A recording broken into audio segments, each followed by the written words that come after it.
Well, hello, my name's Charles Zotique, and I am here to talk to you a little bit about Sandra Stauffer, narrative spotlight on this researcher from the field of music education. So, as a professional musician and music educator, I was specifically interested in this subdomain. While there are several scholars who have incorporated narrative, Professor Stauffer was one of the most prolific and pragmatic narrative researchers for music education. As an experienced music teacher and education professor, Professor Stauffer impressed me with her deep understanding of music in schools while also critiquing and interrogating them. As a composer as well, I was impressed by Professor Stauffer's collaboration with composer Morton Subotnick to assist in the development of his software programs for children. She was also one of the lead authors of Silver Burdett's Making Music, for Better or for Worse, the undisputed general music textbook for K to 8th grades. Interestingly, they both have the same name but are very different products. And all in all, this is really someone in Professor Stauffer who has had an indelible impact on the way young people get to engage with music nationally, but also makes a very interesting practice for both narrative and mixed methods research. Let's talk a little bit more about the span of this scholar's career. First of all, her 51-page curriculum vitae is chock full of lifelong contributions to music making and learning. There is an emphasis on facilitating creativity and composition for learners as well as teachers. Narrative plays a large role amongst other ethnographies and qualitative studies, as well as historical, philosophical, and theoretical writings about how we learn when we make and learn music. I noticed that Professor Stauffer joined Arizona State in 1991, just 6 years out from her PhD, and have served there full-time since then, so that's a long and dedicated tenure. I also noticed that she has chaired or co-chaired over 35 dissertation committees and hundreds of Music Educators Association presentations completed, which means really impacting the lives and practices of working music teachers around the country. It also appears that she took several years to teach music at all levels of the K through 12 grade bands. Let's talk a little bit about this scholar's academic background. She attained her Bachelor's of Science in Music Education and Orff Schulwerk Level 1 certification, as well as a concentration in the clarinet instrument from Westchester University in Pennsylvania in 1979. She then taught the music classes from ages K through 6, 6 to 8, and 9 through 12 grades, full-time it appears for about 4 years. And after that, she went off to pursue her master's and doctorate in music education, both from UMichigan, in 1982 and 1985, earning those 2 degrees respectively. Her CV is linked in the URL right there if you would like to check it out. It might be enlightening for you. And I was looking for maybe mentorship history, and I noticed that while she was recognized in 2009 as an outstanding graduate mentor by the ASU Graduate College, I'm not sure, based on my research, whom she identifies as her mentors, so I was thinking I would maybe send her an email to see if I can't find that out. Let's consider a little bit more about the disciplinary areas of narrative inquiry and the theoretical background of Professor Stauffer's research. Her research interests include digital narrative, music education, linguistics, narrative analysis, creativity, music pedagogy, music and place, and social justice.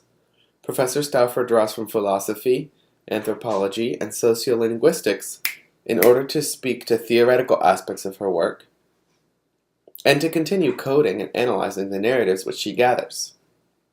One main theoretical influence that I identified was definitely pragmatism. Stauffer relies explicitly and implicitly on the need to further the goals of young people in the music classroom. I noticed from one of her lectures, which is cited at the end, that both of her parents were lifelong K through 12 music educators, and so I can only imagine that Professor Stauffer is passionate about focusing on that shared passion and profession and endeavor that her parents and herself both had of teaching music to people. And I also discovered that ASU and Professor Stauffer jointly created a conference in order to consider the contributions of narrative inquiry to music education and advance the theoretical bases of narrative inquiry in music education. It was done in 2006, and some keynote speakers included Leora Bresler and D. Jean Clenenden.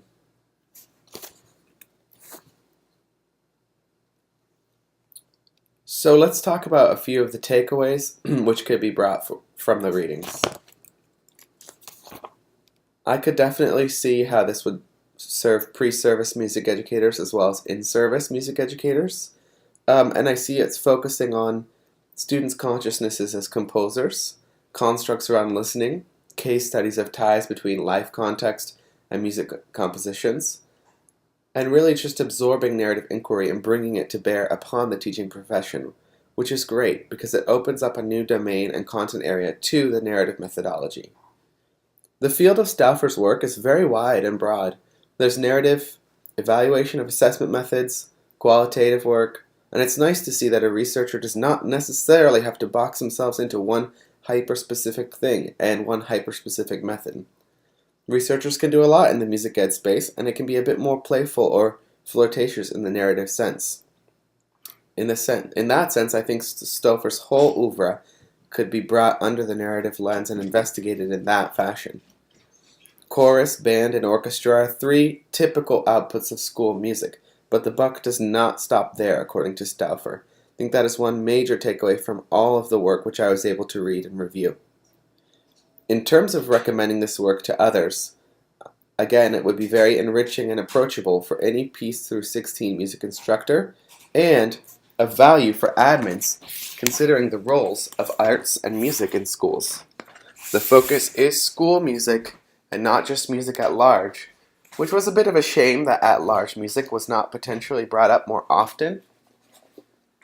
On the other hand, it's probably best aligned with the pragmatic needs of improving school music, and again, lots of discussion of expansion and innovation.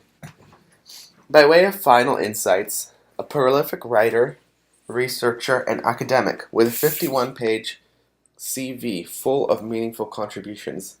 What could be more inspiring than that?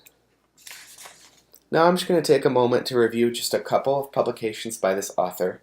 The first one is Description, Interpretation, Meaning, Notes on Geertz, and Ethnography in Music Education Research.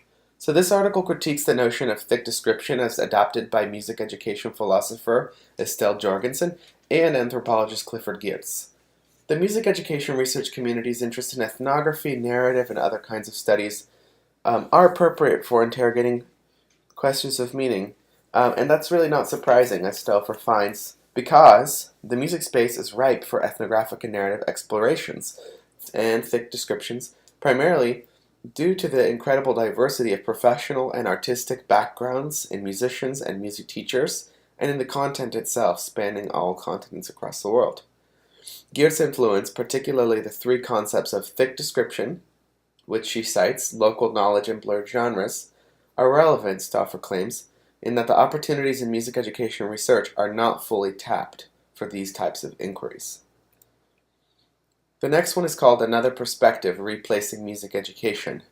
Stauffer describes a conversation in which a taxi driver tells her a story about their son's musical education. Stauffer notes the ways in which this and other narratives have participated in the epistemological closure of the core narrative of music education. We also refer to that potentially as grand narrative or master narrative. The core narrative of music education is about school music and large-scale school performances of choral and instrumental music, connected to the work of Lowell Mason in the 1830s, and unfortunately that falls a bit flat in the 21st century. Stauffer contends that the old core narrative of music education must be reframed and reshifted, and then her term replaced, outside of the public school space, while music making will of course continue to exist in public schools, in order to continue adapting and responding. Stauffer also analyzes a story about one of her first lessons in student teaching, which tried to cover rock music from a traditional lecture strategy. This was another example of an attempted innovation which was not quite adaptive enough, and which she admits flopped.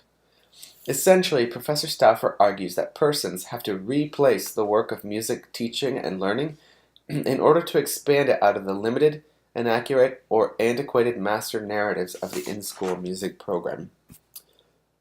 So thank you so much for your time and listening to this presentation. And if you have any questions, do feel free to reach out. Sorry. And again, my name is Charles Zatique. Have a great day. Thanks. Bye-bye.